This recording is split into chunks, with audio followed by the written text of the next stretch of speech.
welcome back everybody. Uh, Listen, I'm becoming more and more aware that sometimes, obviously, we're doing the best we can to record and then get this to you. So while I can see plainly what's on the screen, it may be difficult for you to view. So I'm going to give you a moment. Make sure you have your printed PowerPoint out. If you don't, you need to have that ready because that's really what I'm following. So it's going to be in your Moodle account, Chapter 13, and I'm on the screen headed up Factors in Adolescent Drug Abuse. So it's going to talk about some of the risk factors is where we're at. So the simplest way to follow me is just to have that in front of you, or if you're taking notes, that's fine, and you can refer back to the screen. I'll try to tell you each screen as I get to it. All right, so we've completed all the different categories of drugs, their symptoms, and some of the problems that kids have with them. And now we're going to talk about the risk factors involved. And I may have mentioned this earlier, but this will work for all sections of this chapter. The earlier the onset, the greater the risk.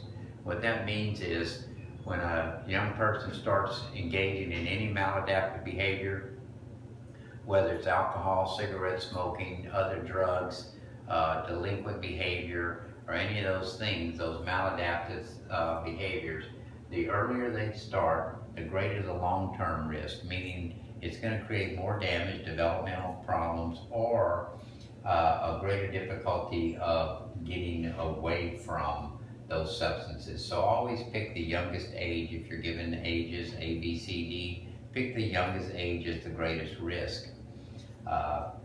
Another example would be when we talk about juvenile delinquency, a kid who begins engaging in juvenile delinquent behavior at age 16 is not at greater risk than a kid who began at age 10, for instance. What they call childhood onset would be a much riskier long-term negative effect than someone who engaged in it as an adolescent later.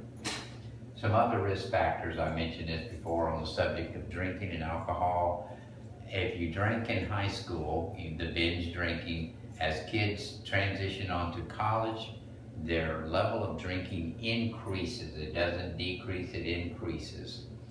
The reverse of that, though, for smoking, a kid who smoked in high school, according to statistics, that goes on to college, the level of smoking decreases. And what's interesting is kids who drank alcohol in high school but don't go on to college, but rather go straight into the workforce, according to statistics, their level of drinking actually decreases. And we assume that's because they have to get up and be at their work every day and they can't afford the luxury of attending some sort of party or frat thing or something that a college student might be able to do and then skip class. Continuing with some of the factors in the substance abuse, this one's just a no-brainer. When people get married, their level of participating in some of these behaviors, drinking and partying or engaging in drugs, even socially, begins to decrease, whereas the longer a person stays single, the greater the risk that they could continue or participate in some of these. Chapter 8, we covered a lot of stuff about parenting, some dysfunctional families, and so the common sense here again applies.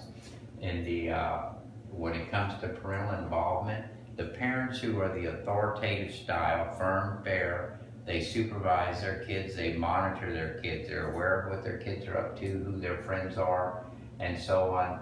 That is going to be directly correlated to a reduction in the use of alcohol or any of the other substances we've talked about, or engaging in maladaptive behaviors in general.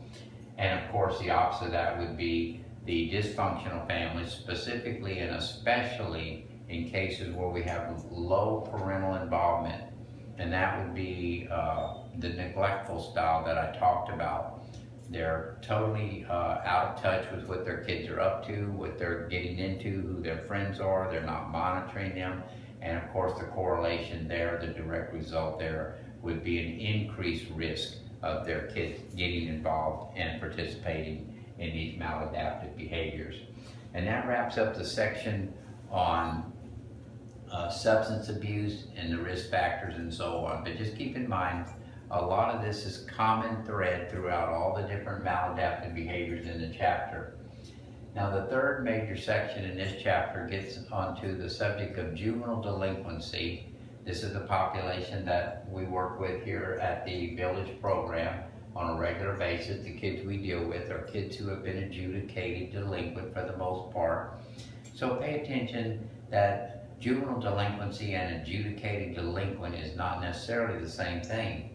So when I say engaging in juvenile delinquency, we're talking about minor, which is a juvenile, delinquent, a failure to obey the law. So a juvenile delinquent is a minor who is breaking the law. There's quite a big difference between the juvenile delinquency numbers and adjudicated delinquent. Adjudicated delinquents are kids who are minors who are breaking the law but have gotten caught and found guilty in a court of law. They have been adjudicated and found guilty. Well, that's just the tip of the iceberg. So my point is, there are far more kids engaging in juvenile delinquency than we actually know. We only technically know the ones who get caught. And so the problem area is far more reaching than the statistics would show, or the prevalence rate. Now, you definitely need to know the different levels of juvenile delinquency. So I've listed them for you here, 1, 2, 3, if you're following with your PowerPoint, and I have them listed for the least serious to the most serious. The first one is called socially unacceptable behavior. And while this may seem like, well, surely kids don't get in trouble for just engaging in playing pranks, skipping a class, skipping school that day. In and of itself, it's not a serious behavior, but the problem is it can turn bad. The point here is that the kids that are engaging, for instance, in a prank, they don't intend necessarily to do harm to another person, but in reality, something could go seriously wrong. Just because you're throwing toilet paper at the neighbors or one of your friends' houses, and you're on their property, technically you are breaking the law because you are doing vandalizing behavior and or you are trespassing, or a parent could come out and the thing could escalate into something far more serious when in fact it was meant to simply be something funny. And so just keep that in mind. Even though it's just considered socially unacceptable, it can escalate to some pretty serious behaviors, including hazing at some universities and fraternities and sororities, where you have cases where people end up dying because of alcohol poisoning. It's seen as a prank or just fun, and so it can be quite serious. The second one, though, is called a status offense. Status offense is against the law because of the age of the client or the kid.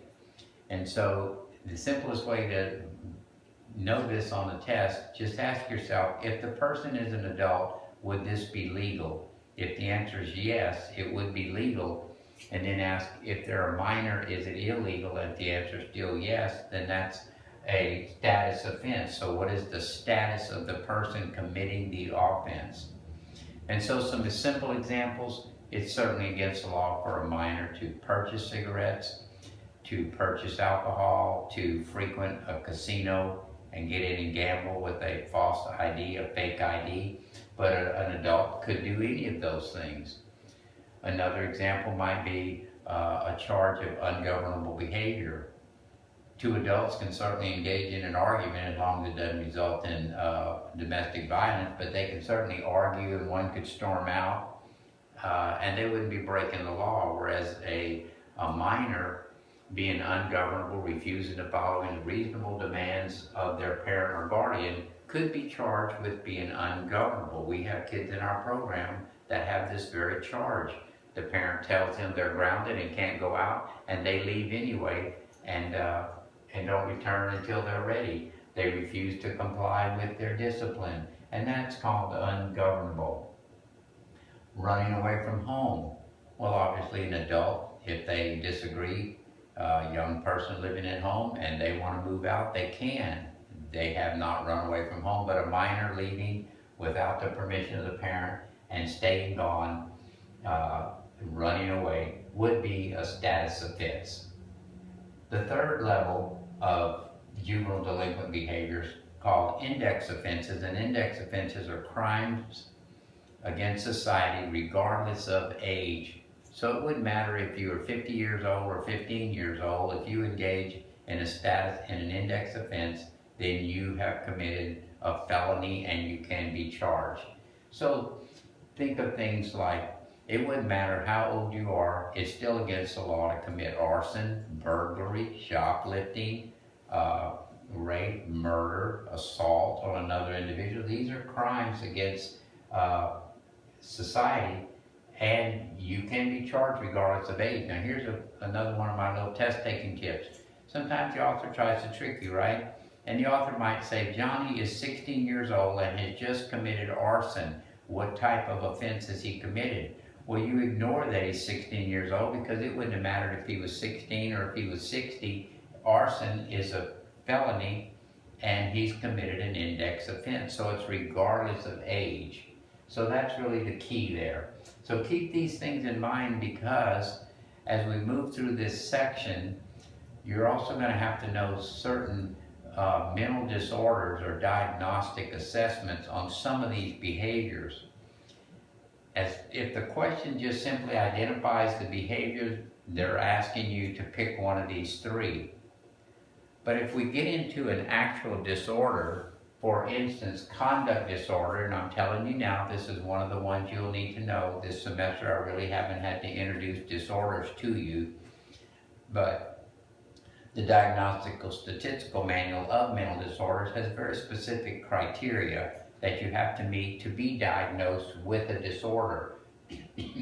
And so I'm going to point these out to you.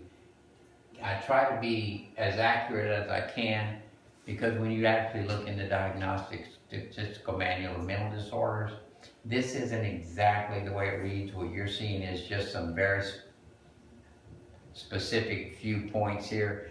If you were to read all the information, symptoms, and so on, it takes a couple of pages to actually get through this. But this will be sufficient for our purposes. So a conduct disorder, a diagnosis of conduct disorder, by the way, on a test question, you're going to see that the person has to establish a persistent pattern of behavior in which they're violating the rights of other people. They're hurting themselves and or other people. So persistent pattern means it has to have been going on for some period of time. Your author is going to say for at least 6 months.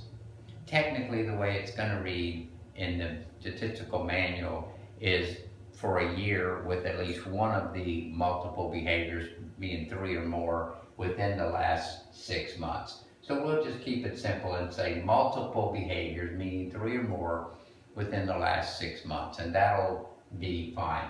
Now, when they talk about multiple behaviors, what they're talking about, you have to go back to these 3. It can come from any of these 3 levels. It can come all multiple behaviors from socially unacceptable, status offense, or index, or any combination of it. So the scenario is going to be describing some of these things, and then at the end it's going to say this person could be diagnosed with, well, that's the key. It has to ask you for a diagnostic, an answer with a diagnosis.